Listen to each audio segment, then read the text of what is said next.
याद रखिएगा, आएगी नोटिस जमानत ना होगी अगर तेरे पल्ले अमानत न होगी। जब तुम किनके अदालत चढ़ोगे, पूछेगा साहब तो क्या तुम कहोगे? कुछ है ही नहीं। नोटिस तो आएगी ना, निकलना तो पड़ेगा ही ना, चतुराई तो नहीं चलेगी। यहाँ तो आती है कोर्ट की नोटिस तो लोग कहते हैं कि नहीं लेते हैं, नोटिस स्वीकार नहीं करते। एक दो बार तब ज़बरदस्ती पुलिस आती है कि भाई नहीं आओगे तो पकड़ के लाएंगे। नोटिसे नहीं लो तो अदालत को होता है चलो नोटिस ही नहीं मिला तो कैसे आते। तो बाद में वारंट आता तो एक दो नोटिस तो आप लौटा देते हो, लेकिन उसकी नोटिस नहीं लौटा सकोगे। जमराज की नोटिस कोई नहीं लौटा सकता। एक नौजवान रह करके कहीं पढ़ रहा था, अचानक यमराज वहाँ आ गया।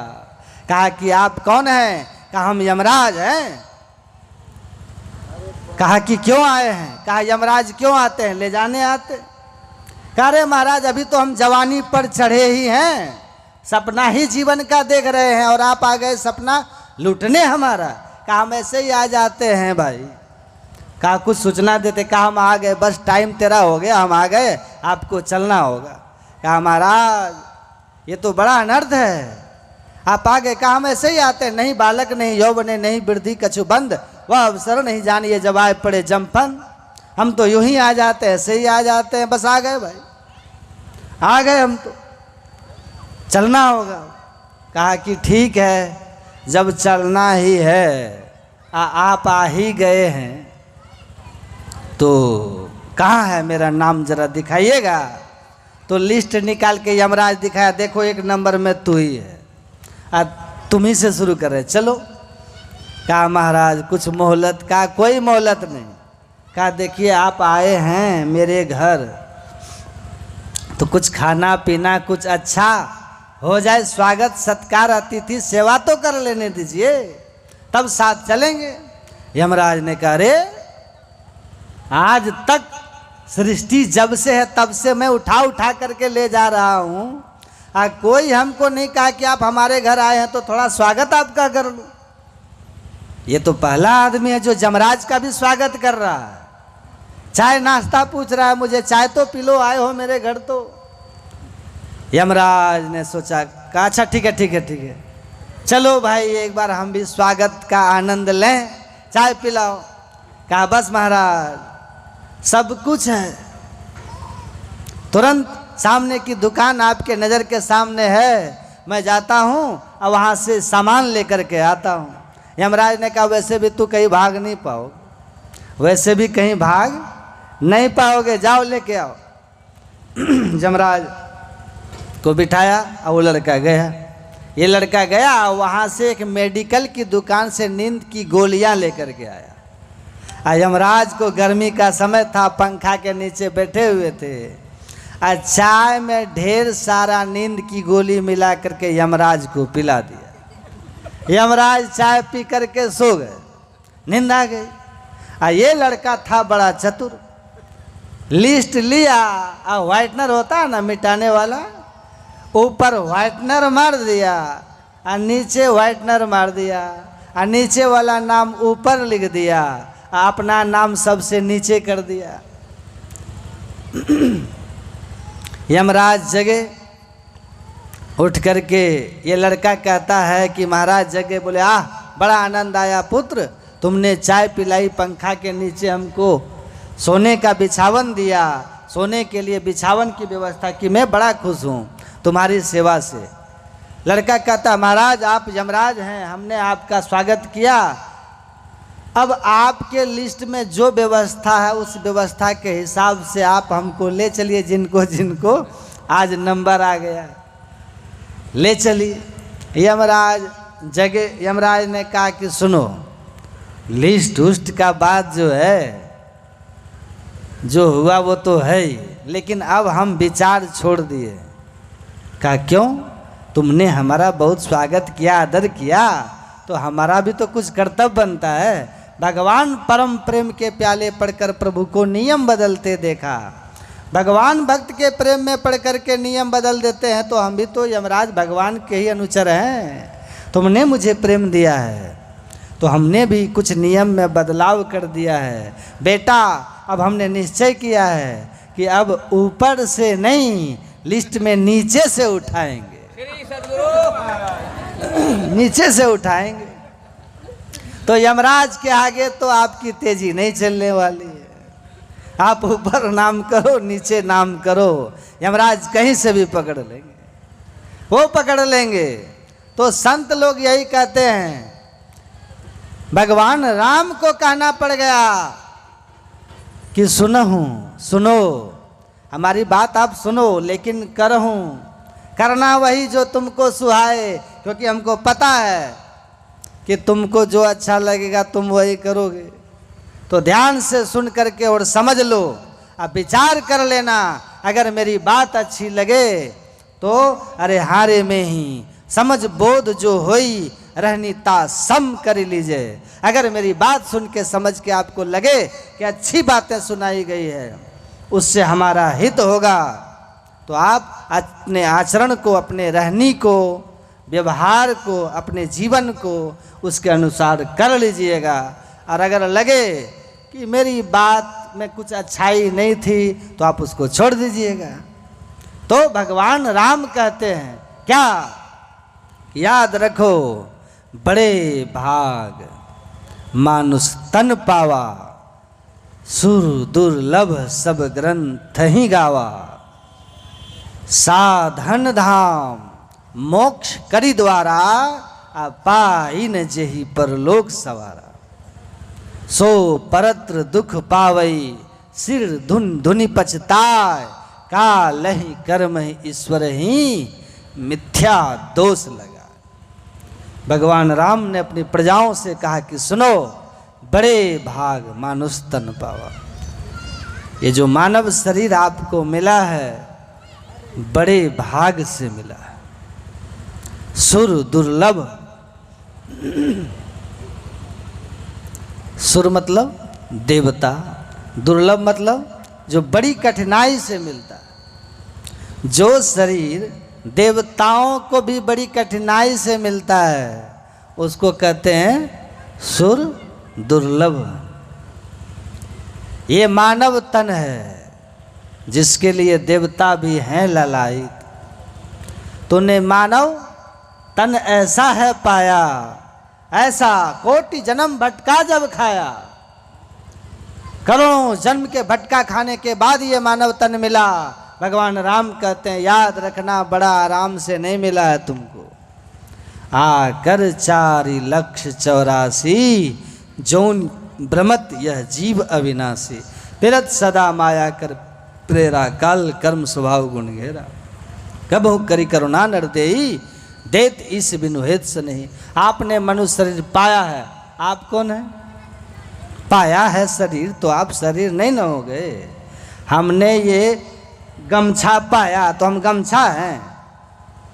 इस गमछा को हम धारण करने वाले कोई और हैं। तो भगवान कहते हैं कि तुमने मनुष्य शरीर पाया, इसका मतलब शरीर और शरीर को पाने वाला दोनों एक है कि अलग अलग है? अलग अलग है ना। तो जो पाया है वो कौन है? भगवान राम कहते हैं जीव। जीव क्या होता है? ईश्वर अंश, परमात्मा का अंश। जीवात्म प्रभु का अंश है। रोज हम लोग पाठ करते हैं ना, प्रभु का अंश है। हरे चिन्ह मात्रम हरे अंशः, वेद में लिखा है। इस शरीर में जो ज्ञानमय तत्व है, जिसके निकल जाने से शरीर का आँख वही है, कान वही है, नाक वही है, हाथ पैर वही है। आँख कान नाक है वही मगर नहीं सुनता, हाथ पैर है वही मगर नहीं डोलता। पकड़ ले गया जम चले नो जोर है, अरे हारे पलटू निकल गया असवार शहर में शोर है। घोड़ा पर सवारी अलग होता है, घोड़ा अलग होता है, वैसे ये शरीर में रहने वाला जीव इस शरीर पर सवारी है। जम पकड़ के लेके चला गया, शहर अब क्या है? आँख कान सब वही है मगर अब देखना सुनना बंद हो गया। वेद भगवान कहते हैं इस शरीर में रहने वाला जो ज्ञानमय तत्व है, जो आँख से देखता है कि काला पीला हरा नीला क्या है, कान से सुनता है कि हिंदी अंग्रेजी बड़ाई निंदा गाली क्या बोला जा रहा है, हिंदी अंग्रेजी उर्दू, कौन सुनने वाला जो है, कान से शब्द को सुनने वाला, आँख से देखने वाला कौन है, नाक से सूंघने वाला कि सुगंध है कि दुर्गंध है, जीवा से खट्टा मीठा तीता हरा चरफरा का स्वाद लेने वाला कौन है, त्वचा से ठंडा गर्म अनुभव करने वाला जो था वो निकल गया। कौन निकल गया? इसको कुछ पता नहीं है, ये जड़ है, मुर्दा है शरीर। तो मुर्दा हो गया जिस ज्ञानमय पदार्थ को निकल जाने से, वो ईश्वर अंश वही है, वो जीव है, वो शरीर का सार है। बीज खेत में डालो पौधा हो जाता है, अब बीज को थोड़ा भूंज दो उसमें कीड़ा लग जाता, होता है कुछ, पौधा निकलता है। क्यों? क्योंकि गर्म करने से बीज के अंदर जो जीवनी शक्ति थी, जो सार था, जो चेतन था, वो मर गया, निकल गया, वो उससे निकल गया, इसीलिए बीज अब मुर्दा हो गया। उसमें अब बीज जन्म देने की क्षमता नहीं है। तो इसमें जो वेद भगवान कहते हैं कि इस शरीर में जो ज्ञानमय अंश है, ज्ञानमय तत्व है, वो परमात्मा का अंश है, उसको जीव कहते हैं। तो जीव क्या है? अविनाशी। ईश्वर अंश जीव अविनाशी, उसका नाश नहीं होता। भगवान कृष्ण बोले वसांस जीर्णानि यथा विहाय नवानि गृह्णाति नरोपणानि तथा शरीरानि विहाय निर्णान्यानि संन्याति नवानि देहि। कहते पुराना कपड़ा को खोल दिया, नया कपड़ा पहन लिया। आपको याद है कितना कपड़ा अभी तक पहने हैं और कितना आप छोड़े हैं? कौन कौन रंग का कपड़ा कब कब पहने, कब कब छोड़े, आज तक बता सकते हैं आप लोग? उसी तरह ये जीव कितना शरीर धारण किया, कितना छोड़ा, कहाँ से याद रहेगा? जब इस जन्म का कपड़ा याद नहीं आपको तो कहाँ से याद रहेगा? तो शरीर जो है वस्त्र की तरह जीव इसको धारण करता है, छोड़ता है, और कर्मानुसार वह अनेक तरह का वस्त्र धारण करता है। कितना वस्त्र? तो भगवान राम कहते हैं आकर 4,84,84,000 तरह का कपड़ा होता है, सब आपको पहनना है। धोती साड़ी जितना भी है, फुल पैंट शर्ट से लेकर के सारे कपड़े 84 लाख तरह के हैं, सब पहनना होगा। पशु पक्षी कृमि आदि की योनिन में भर में बहुबार हो, जितने जीव हैं सब के सब वस्त्र हैं, जीव उसको धारण करता है। और 84 लाख तरह के वस्त्रों को, शरीर रूपी वस्त्र को धारण किया है, उस शरीर में कष्ट भोगा है। आप सोचिए ना, आज कितना मस्त रहते हैं, हम लोग सुअर के शरीर में होंगे तब कितने कैसे होंगे? थोड़ा सोचिए। आज सुअर को देखते हैं, जब आप सुअर थे तो आपको भी देखकर ना कोई करता होगा नहीं कीजिएगा ध्यान भक्ति भजन ध्यान, तो भगवान कहते हैं फिर सुअर हो जाइएगा, फिर वहीं 1,84 भ्रम के पौ अटके आए, अब की पासा ना पड़े फिर 84 जाए। आप सोच लीजिए। तो भगवान कहते हैं आसानी से ये शरीर नहीं मिला आपको, ये शरीर 84 लाख योनियों में भटक करके फिर ये मानव तन मिला। ये देव दुर्लभ तन है, और इस दुर्लभ तन को पा करके क्या करो? पाइन जही परलोक सवारा, परलोक सवार लीजिए, मोक्ष सवार लीजिए। मोक्ष का अर्थ होता है दुख से छूट जाना, और सबसे बड़ा दुख क्या है? आवागमन। क्योंकि देह होगा तो रोग होगा, देह होगा तो एक्सीडेंट होगा, देह होगा तभी किसी तरह के जीवन में आपदा विपदा आएगी।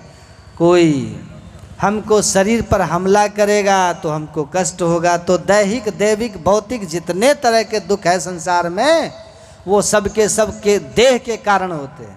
इसलिए कहा कि जन्म मरण में देह पकड़ो देह छोड़ो, देह पकड़ो देह छोड़ो। और ये क्रम अनंत काल से चल रहा है। जन्म लेने में भी अपार दुख, माँ के गर्भ में भी दुख, और मरने के समय में भी दुख। आप बीच में तो कितने दुख हैं वो आप लोग देख ही रहे हैं, अनुभव कर ही रहे हैं, कर ही रहे।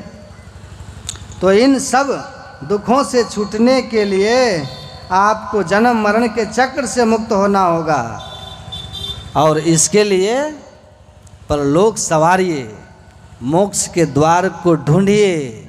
वही स्वामी राम तीर्थ ने कहा, only one can claim to be fortunate when he finds the way of salvation.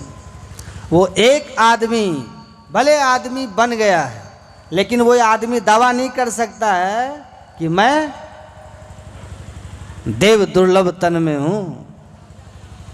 कब वो दावा करेगा कि हम देव दुर्लभ तन में है? कब वो अनुभव करेगा कि हम देव दुर्लभ तन में हैं? कहा जब वो मोक्ष के द्वार को खोज लेगा। जैसे उस मोक्ष के द्वार को वो खोजता है, उस द्वार को खोजते ही गुरु महाराज कहते हैं, दिव्य चक्षुषो अचरज पे के या जग सुख तुच्छ कर लेके हो तो महाधुन अनहद केरा सुनत सुरत सुख लहत घनेरा। एक क्षण उसको अगर सूक्ष्म द्वार में प्रवेश कर गया, मोक्ष के द्वार में प्रवेश कर गया, जो आपके शरीर में भगवान ने बनाया है, और वो रास्ता किसी देवता भी के शरीर में भी नहीं है। इसीलिए देवता भी अपने पुण्यों का भोग करते हैं। स्वर्ग स्वल्प अंत दुखदाई, पुण्य छीन होने पर पतानंते महादुखम पड़े तापा सुदारुणा, स्वर्गा भाजस चरंती हो तस्मात् स्वर्ग न काम है। वो फिर इसी दुखमय संसार चक्र में फंस जाते हैं। लेकिन मनुष्य के शरीर में मोक्ष का द्वार है। अगर उस द्वार में आप गुरु की बताई करनदाड़ सदगुरु दृढ़नावा की युक्ति से प्रवेश कर गए तो आप बहुत विशेष अवस्था में पहुंच जाइएगा। जहाँ वाह घर खोजहू हो भाई, जा घर लक्ष्मी झाड़ू देते है, शिव जी करे कोतवाली हो, जा घर ब्रह्मा बने टहलुआ विष्णु करे रखवाली हो। ईड़ा पिंगला वाघर नाही सुखमन रहे समाई हो, ये 10वां द्वार मोक्ष का द्वार शिवनेत्र सरग सुषुम्ना। ये द्वार सदगुरु बताते हैं। जो ध्यान करते हैं इस 10वें द्वार को खोल लेते हैं।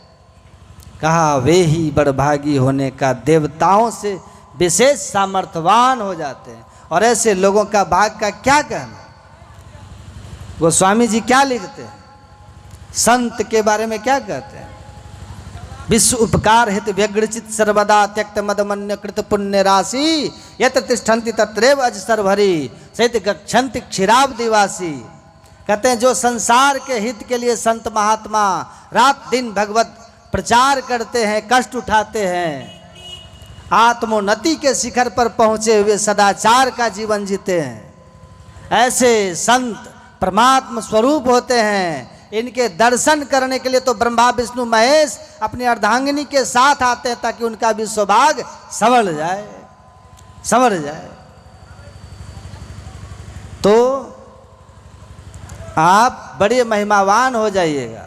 महाभारत में ही भीष्म पितामह युधिष्ठिर संवाद में है लिखा हुआ कि बड़े बड़े जगह जाते हैं ना सत्संग करने, जो बोलते हैं ना तो बोलने का स्टैंडर्ड हो गया है। जितने मनुष्य तनधारी हैं प्रभु भक्ति कर सकते सभी।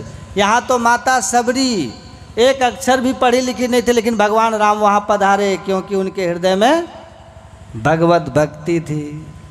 तो जहाँ प्रेम है वहाँ तो भगवान पहुँच जाएंगे। तो हम लोग जैसे मच्छर की क्या औकात है कि आप लोगों के बीच नहीं आएंगे, आना ही होगा ना। तो आपको ये समझाना है, सोच सोच करके हमको बोलना पड़ता है कि आखिर कैसे आप लोग समझें। देखिए भीष्म पितामह से पूछते हैं युधिष्ठिर जी महाराज कि महाराज लिखा हुआ है कि देवताओं का शरीर से भी दुर्लभ मनुष्य का शरीर है। देवता तो स्वर्ग में रहते हैं, जो इच्छा करते हैं उनको तुरंत मिल जाता है देवताओं को बिना किसी परिश्रम के। यहाँ तो राजा को भी चाय पीनी हो ना, मनुष्य को राजा को भी अगर चाय पीनी तो ऑर्डर करे तो चाय बनने में 4-5 मिनट लगेगा ही। देवलोक के देवता संकल्प जिस चीज के लिए करते हैं वो उनको सहज प्राप्त हो जाता है। तो संकल्प मात्र से तत्क्षण जिनको मिल जाता है सब सुख भोग, उससे ये मनुष्य कैसे श्रेष्ठ हो गया। हम राजा हैं तब तो हमको अनुभव ही नहीं हो रहा कि हम श्रेष्ठ हैं। तो आम आदमी जो बड़ी मेहनत परिश्रम के बाद अपने बाल बच्चों के लिए 2 समय की रोटी जुटाता है, उसको कहें कि तुम देव दुर्लभ शरीर में हो तो कैसे विश्वास करेंगे। हम देवता से विशेष शरीर में है भाई, यहाँ तो बड़ा दिक्कत है हम लोग को। देखिए ध्यान से सुनिएगा और समझिएगा। महाराज युधिष्ठिर को भीष्म पितामह ने बहुत अच्छा समझाया, सब लोग समझिएगा ध्यान से, बस खाली शांत भाव से बैठिएगा और सुनिएगा, समझे ना। नहीं तो सत्संग में कबीर साहब कहे हैं ना कि सत्संग में आकर दूसरी बात नहीं सोचनी चाहिए, उससे आदमी का अहित हो जाता है, क्योंकि हम नहीं सुनते दूसरे को भी नहीं सुनने देते। इसलिए किसी से बातचीत नहीं, दूसरी बात नहीं करनी चाहिए। कहते सुनो, ध्यान से सुनो। आप सुने होंगे लोहा और सोना, लोहा और चांदी, दो धातु है ना। 1 केजी चांदी, 1 किलो लोहा, दोनों में कीमत का कितना अंतर है बोलिए ना। लोहे की कीमत 50 रुपया, अरे एक छड़ खरीदने जाते हैं 50 रुपया में मिल जाता है ना, 5000 रुपया का कुंटल मिलता है ना जी, 6000 मान लीजिए। घर का लोहा हो तो कितना रुपया लेके जाता है वो? आपके घर में लोहा पड़ा है कितना, 10 रुपया 1 किलो का। 1 किलो चांदी अगर आपके घर में है तो उसकी कीमत कितनी हो गई? आप सोचिएगा, सोच लीजिए। आप लोग चांदी उपयोग करते होंगे, लगभग 80,000 रुपया होगा 1 किलो का, तो 80,000 रुपया चांदी का हुआ और 8-10 रुपया लोहा का हुआ ना। तो महंगा कौन है, लोहा की चांदी? आपको हम कहें कि दोनों में से कौन लीजिएगा, तो आप लोग क्या लीजिएगा, लोहा लीजिएगा कि चांदी लीजिएगा? चांदी लीजिएगा ना, कोई डाउट नहीं है इसमें, हम भी वही लेंगे। जो लोहा लेगा वो मूर्ख होगा, है कि नहीं? वो मूर्ख होगा ना, लोहा क्या करेंगे तब? 1 किलो चांदी लेके उसमें थोड़ा सा बेच के 25 किलो लोहा खरीद लेगा वो, लोहे की ज़रूरत अगर होगी तो कहते हैं कि सुनो, मनुष्य का शरीर लोहे का शरीर है, 10 रुपया किलो, और देवता का शरीर है चांदी का शरीर, 80,000 रुपया किलो। सुनिएगा ध्यान से, महंगा कौन है? देवता का शरीर हुआ ना। फिर कहते हैं, अब सुनो, समझ में बात आ जाएगा कि मनुष्य कैसे दुर्लभ शरीर है। अब एक होता है पारसमणि, पत्थर, नाम सुने हैं? वो लोहा को क्या करता है, पारस के परसन से क्या हो गया, सोना हो गया। पारस जैसे सटा लोहे में कि लोहा लोहा नहीं रहता, सोना हो जाता है। अब जो लोहा 10 रुपया किलो था, पारस उसमें सटा दिया गया, उसकी कीमत क्या हो गई, अब 1 किलो सोना बन गया। अब आपको कहें दोनों में कौन लीजिएगा, तो किसको लीजिएगा? अब चांदी उतने ही कम दाम का हो गया सोने के सामने जितना लोहा के रूप में वो चांदी हो गया था। अब सोना तो समझ जाइए, 1 भरी सोना का कितना दाम है। 80 भर सोना जब मिलता है तो 1 किलो होता है। तो पता नहीं, अब जो भी हो, लाखों में तो हो गया, लाखों में हो गया। 1 किलो चांदी से कई गुना विशेष हो गया उस सोना की कीमत, पारस के स्पर्श से लोहे की कीमत हो गई। भीष्म पितामह जी कहते हैं, हे युधिष्ठिर, सामान्य मनुष्य और देवता के शक्ति में यही अंतर है कि मनुष्य उसके सामने तुच्छ बना रहता है, हाथ जोड़े रहता है, उसका अंतःकरण सिकड़ा हुआ रहता है। देवता की उसकी तुलना में फैली रहती है, इसलिए उसकी शक्ति बड़ी रहती है। वह आशीर्वाद देके किसी का हित कर सकता है देवता, किसी का हित भी कर सकता है देवता। लेकिन एक संत सदगुरु होते हैं, संत सदगुरु रूपी पारस, जैसे ही मनुष्य शरीर रूपी सोना को स्पर्श अपने ज्ञान से कराता है और सदगुरु के ज्ञान को जो मनुष्य धारी जीव पकड़ लेता है तो उसकी महिमा क्या हो जाती है। सतगुरु पशु मानुष करे, मानुष से सिद्ध सोए, दादू सिद्ध थे देवता, देव निरंजन हो। विचार कीजिए, सदगुरु पशु मानुष करे, पहला काम क्या करेगा?